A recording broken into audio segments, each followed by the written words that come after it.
também vou confessar que a primeira vez que a gente conversou mudou muita coisa do jeito que eu enxergo, sabe? De verdade.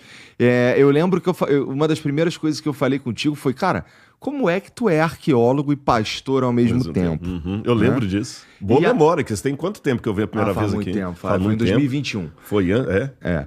Aí mas aí tu foi dizendo o que é que você faz e quais são os métodos e o que você tá fazendo para valer, e eu entendi. Tá bom, entendi. É perfeitamente possível, na verdade, né?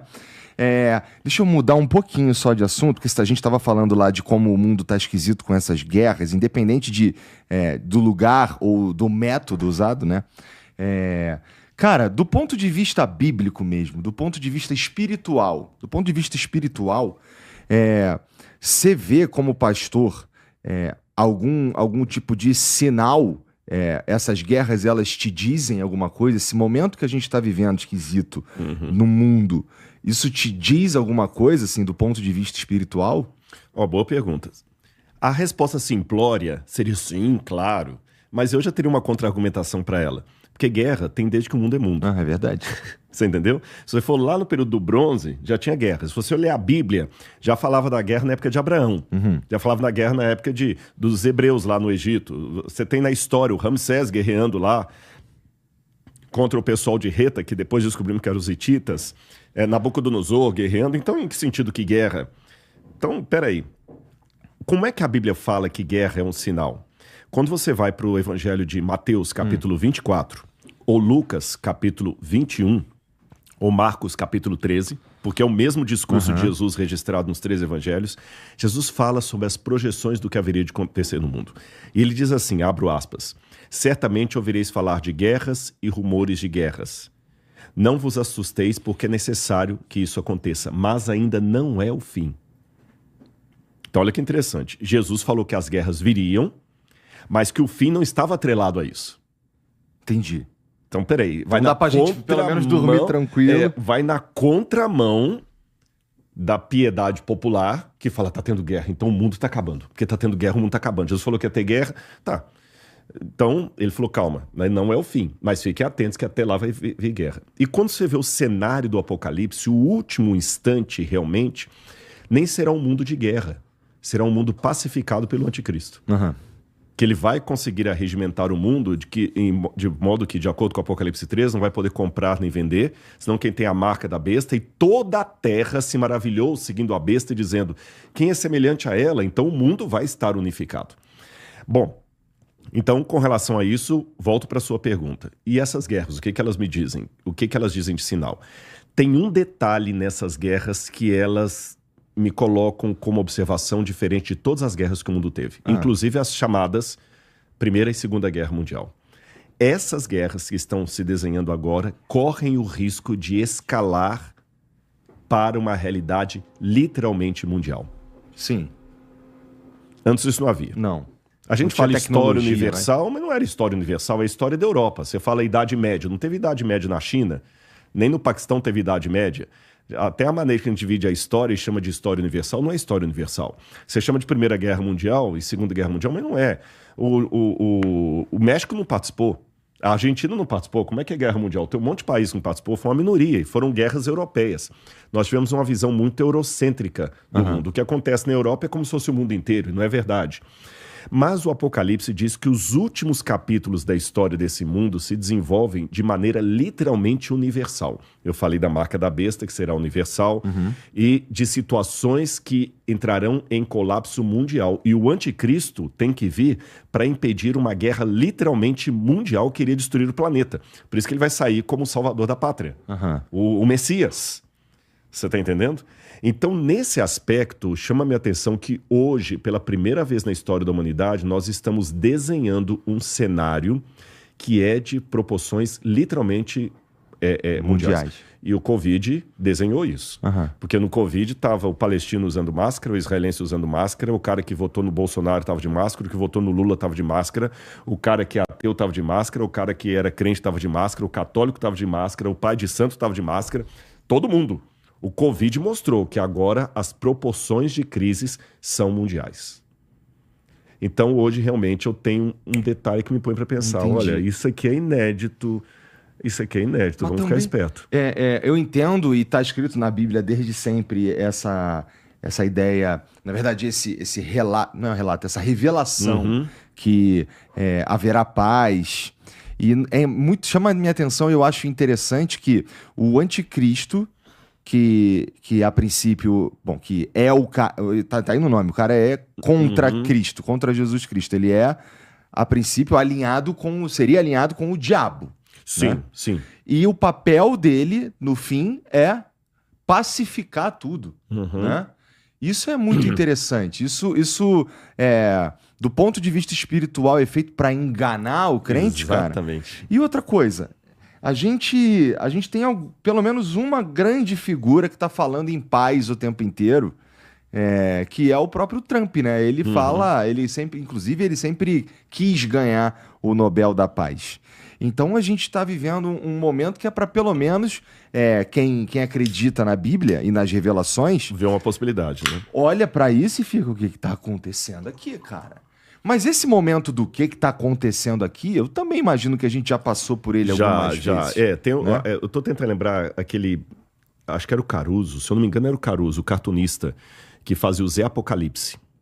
Depois pode dar uma checada. A galera, nas redes sociais, ó, no chat aí, pessoal, se vocês lembrarem quem é o Zé Apocalipse. Era um personagem do jornal o Globo, sempre tinha as tirinhas do Zé Apocalipse. Eu tô tentando lembrar quem foi que... Descobre pra nós aí, Vitão. E ele tinha um personagem que o Zé Apocalipse, ele tava com uma placa escrita assim, Saddam Hussein é a besta do Apocalipse. Aí no segundo quadrinho o sujeito falou assim, mas você falou semana passada que era o Ronald Reagan? Aí no terceiro quadrinho fala assim, não é que eu trabalho com a versão da moda. Entendi. Quer dizer, então a gente tem que cuidar também, porque o Macron já foi chamado que seria a besta do Apocalipse, Adolf Hitler já foi colocado como sendo a besta do Apocalipse, Napoleão já foi colocado como sendo a besta do Apocalipse, eu falei do Saddam Hussein, né? Então, quer dizer, eu tenho hoje reserva de ficar colocando um carimbo na testa do sujeito, é esse papa, é esse presidente, é esse líder soviético, porque já teve muitas, sabe, aquela Pedro e o Lobo? Vem o lobo, o dia que o lobo vem mesmo, ninguém acredita. Que os Estados Unidos têm uma hegemonia no cenário mundial e provavelmente final, é reconhecido por muitos teólogos. Muitos teólogos veem um papel estadunidense em Apocalipse capítulo 13. Tem muitos teólogos que enxergam isso aí, porque uma coisa que está já patenteada na história do cristianismo é o seguinte, o anticristo, primeira coisa, o anticristo ele tem que nascer dentro do seio do cristianismo. Não pode ser fora. Até quando você colocou a palavra anticristo, é interessante que anti em grego não é apenas contra, é aquele que é contra e usurpa o lugar de. Tá certo? Então o anticristo é alguém que usurpa o lugar de Cristo. E ele é chamado por Paulo, João, os dois que falam mais do anticristo, como sendo um ser apóstata. O que é um apóstata? Um ser que saiu do meio do povo de Deus. Então é como se eu falasse assim, qual a primeira condição para morrer? É estar vivo. Qual a primeira condição para adulterar? É estar casado. Solteiro não adultera, ele fornica. Você está entendendo? Então, qual a condição para ser um líder anticristo apóstata? Ele tem que ter sido parte do povo de Deus. Então, é uma ruptura do povo de Deus. E tudo indica que isso nasce na Europa, porque João fala que a mulher prostituta que se assenta sobre a besta, ela fala, é a mulher, a cidade que domina sobre os reis da terra. E diz que essa mulher é descrita no Apocalipse como uma prostituta que se assenta sobre 7 montes. Qualquer estudioso de história romana, na primeira página do livro, vai ver que em história que Roma era a cidade que dominava o mundo inteiro e ela é descrita como uma mulher que se assenta sobre 7 colinas. Pode dar uma googada aí, você vai ver. Você entendeu? Usar o chat GPT agora é a inteligência artificial, né? Roma é a mulher que se assenta sobre 7 colinas. Está em Apocalipse 17. Então não precisa ficar inventando demais. É um computador da ONU, é a Greta, você entendeu? Eu não preciso ficar fazendo exegese de almanaque, de revista, né?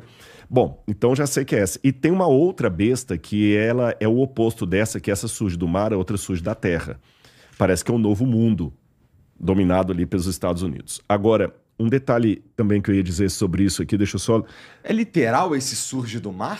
Não, porque na Bíblia o mar é símbolo de povos, nações.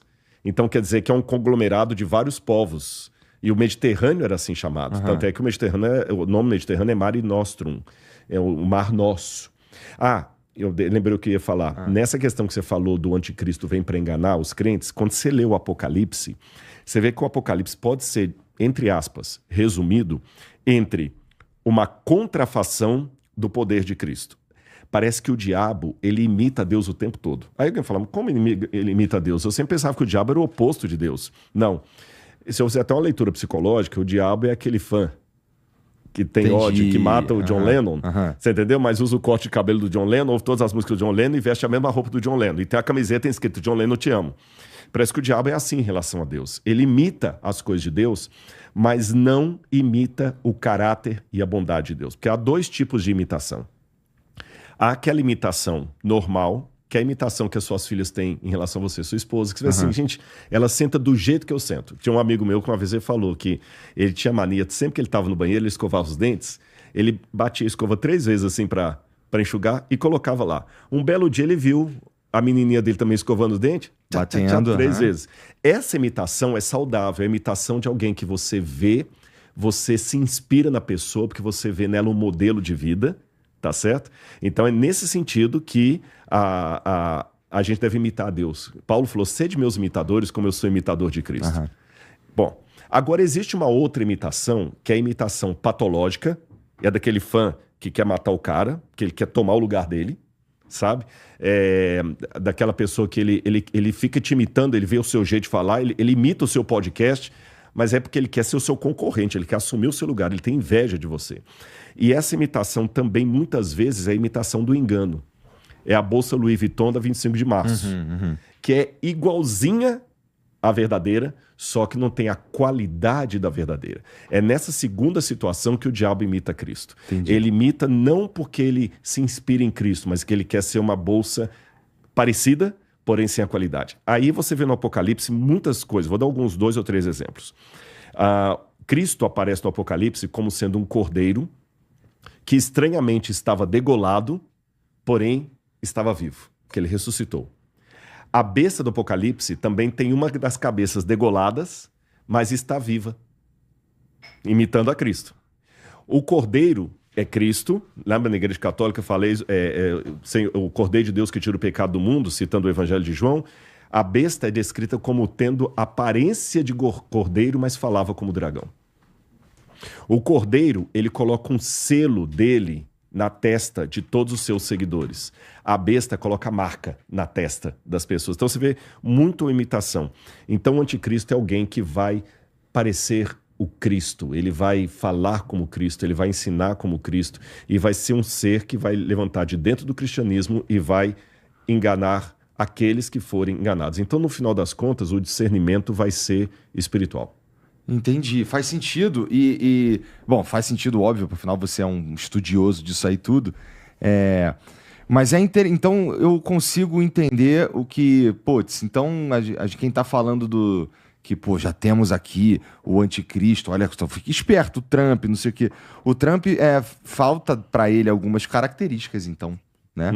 Então ele teria que... Eu estou esperando... Bom, se Roma é a prostituta que se senta nos 7 montes e tudo mais, aí a gente volta para a teoria mais antiga, né? Que o anticristo vai aparecer lá no Vaticano. Não, pode ser. Mas é que não é uma questão também de ser contra a Igreja Católica. A gente tem que tomar muito cuidado de falar as coisas sem precisar ferir as pessoas. Claro. O próprio catecismo, ele levanta que uma das últimas capítulos da história do cristianismo, então esse é um ensino que está no catecismo, será uma oposição tremenda de dentro da igreja. De dentro da igreja.